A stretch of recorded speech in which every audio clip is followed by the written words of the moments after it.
urge the Supreme Court to help us because wala tayong tatakbuhan si Supreme Court lang, and we urge them to help the Filipinos. It's about time. A lot of the Filipinos want to hear from you. And the signatures na ginawa namin ng team ng Tayo Kami Naman Signature Global Campaign, naikot namin ng buong Philippines, and hawak namin ngayon. A lot of these people wants to hear from the Supreme Court and wants to bring PRRD back home. So yun lang po, sana po mga kababayan sa mga nanonood, no, pagdasal po natin si PRRD, pagdasal niyo po ang lahat ng mga kababayan natin na patuloy po no, na nagre-raise ng kanilang mga voice because we really want him back home, because we believe no, that he sacrificed almost all his life for the Filipino people. He started in Davao, which I think you all know, and look how Davao is very progressive now.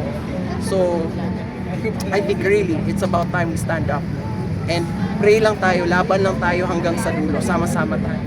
Sir Paolo, for the record, sir, how many signatures did you guys able to gather? Nagsama na ang mga We will let you know sa takdang panahon, but I believe no, I believe we are in the same track. Can I ask Ate Joey to be beside me para she can tell you more about the things that you all have to know? Can you call Miss Joey? Pwede naman. Joey. So ayun, ang gusto lang talaga namin ipaalam sa inyo that when we talk about the signatures, we are very optimistic, no? We are very optimistic that we have really good number of signatures to present, no, sa Supreme Court. That marami talaga ang gustong mapauwi si PRRD. Mas maganda kung Ate Joey, mas maganda kung she can explain to all of you, no, the number of signatures that we have. They are asking how many signatures daw that we already have. We already have, actually, ang hawak namin ngayon na mga signatures, around almost magti-300,000 na. However, today, 300,000 signatures. However, today, ang isasabit namin sa Supreme Court is around 162,000 signatures. Yung hindi namin masasabit today, we are going to submit it in the next filing. Kasi may mga requirements kasi sa Supreme Court, no? Pagdating sa filing, pagdating sa annexation. So, we already work on the signatures. Last week pa, ma-prepare, and yung mga iba, sa susunod namin siya ipa-file.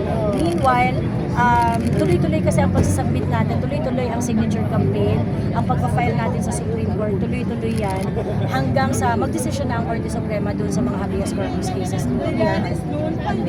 Ma'am, how many provinces na po yung nabisita nyo ng puntahan? 40 cities. 40 cities and provinces.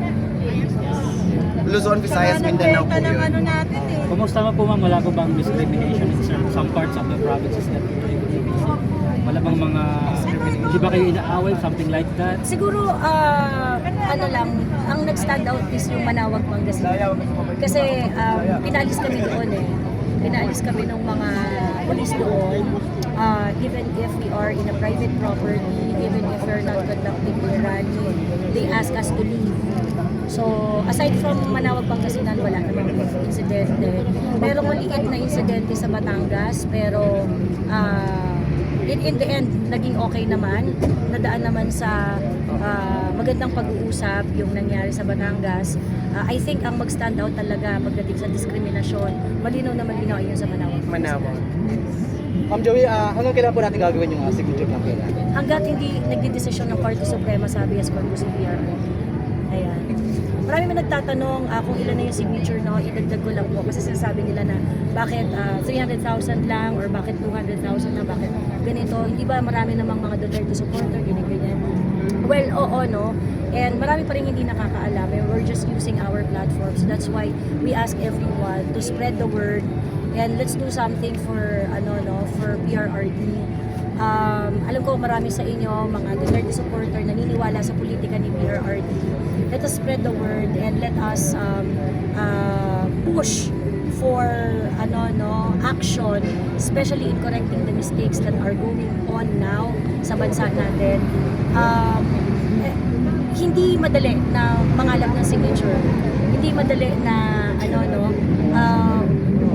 kung makakita tayo, let's say, siguro sa isang araw, makakuha tayo ng 700 signatures. 700 signatures na pinagsama-sama mo sa isang lugar ay napakaraming tao. Okay? But 700 signatures on paper, mukhang napakakonti. Okay? But I would just like to tell you that if we are going to spread the word and act together, we would be able to get an overwhelming number so that we would be able to convince the Supreme Court that this is something that we really want to be decided on. Maganda yung pakiramdam namin sa numbers. Actually, sa sarili naming palagay, maganda ang pakiramdam namin sa turnout ng signatures dahil ang huling signature campaign na ginawa sa Korte Suprema ay noong 2020, noong taong 2020. Ito ay noong nag-file ang mga grupo ng anti-Duterte na i-compel ang Supreme Court, i-compel ng Supreme Court si PRRD na i-divulge ang kanyang medical health condition. Ang kanilang part ng kanilang annex ay ang letter na nagsasabi na ang mga tao ay curious din doon sa kalagayan ng health ni PRRD. So, maraming mga nagpirma-pirma at ginawa itong part ng submission ng kanilang petition at ang kanilang idinadasal doon sa kanilang petition na yon at sa letter na yun na signature campaign ay resolusyonan na ng Supreme Court ang petition of ang writ of mandamus na magko-compel supposedly kay PRRD na i-divulge ang kanyang health condition. So what happened there? Ang nangyari doon, nagdesisyon ng Supreme Court nang mabilis. Okay? Nagdesisyon ng Supreme Court noon nang mabilis sa kabila ng beside dun sa fact na nasa gitna tayo ng pandemic noon, ang Korte Suprema ay nagdesisyon dahilan na rin siguro dahil sa pag-uudyok ng signature campaign na iyon.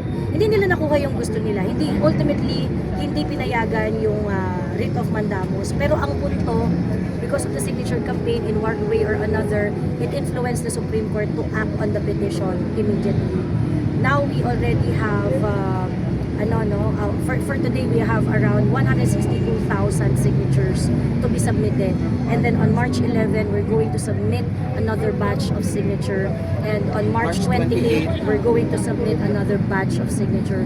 So I hope everyone will join and help us in doing this. I-convince natin ang Supreme Court, magsumamo tayo sa Supreme Court. Sa panahon ngayon, Supreme Court na lang ang may kapasidad sa lahat ng branches ng ating gobyerno, sila na lang yung may kapasidad na itama yung mga maling nangyayari. So, wala na tayong maasahan sa executive, wala na tayong maasahan sa gobyerno ni Bongbong Marcos, sa House of Representatives, sa Senate, minority lang ang kakampi natin. So, kailangan na natin mag-step up ang Supreme Court, i-convince natin siya na ilaban ang ating soberanya, ipagtanggol at protektahan ang karapatan ng isang Pilipino na nasa abroad. Dahil siya ay Pilipino, deserve niya na ipaglaban at protektahan ang kanyang karapatan base sa ating sariling konstitusyon. So, iuwi natin si PRRD. Meron po ba tayong target, ma'am? How many signatures po yung kailangan natin? Well, yung mga self-imposed target namin is 500,000. Self-imposed yan. Self-imposed target yan. We want to get as much as 1 million. Kung ilan yung kaya natin. Ang importante, lahat tayo kumikilos, nagsisignify. I don't think any, I'm very, very confident that this is the biggest signature campaign, if not the biggest signature campaign for this kind of cause. So, magtulungan po tayo, manindigan tayo. Bawat isang pumirma sa signature campaign ay naninindigan ng tama para sa bayan. And like I said earlier, this is not just about PRRD. This is about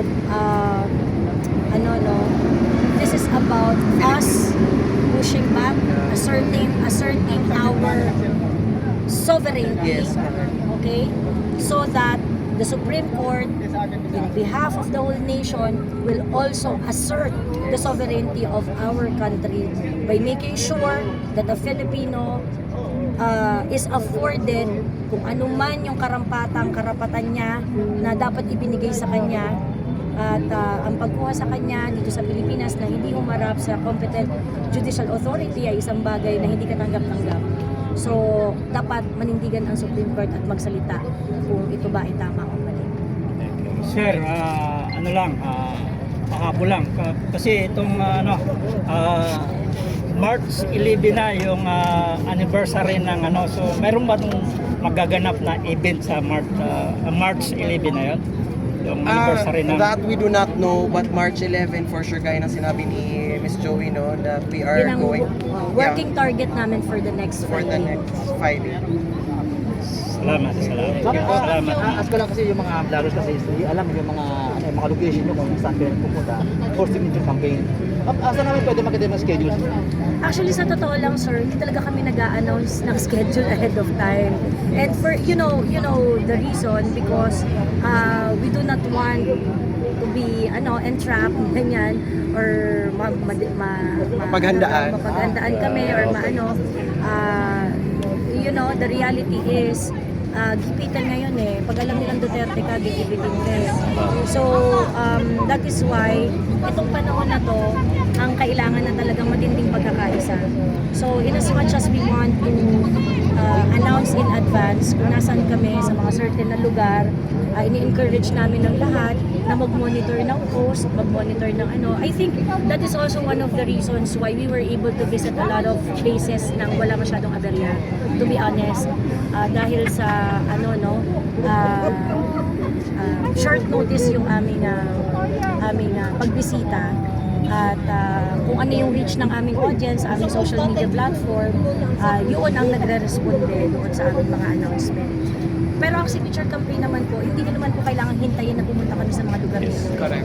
Ang signature campaign po ay maaari nyong gawin sa loob ng bahay ninyo. Maaari kayo mag-download ng signature sheet.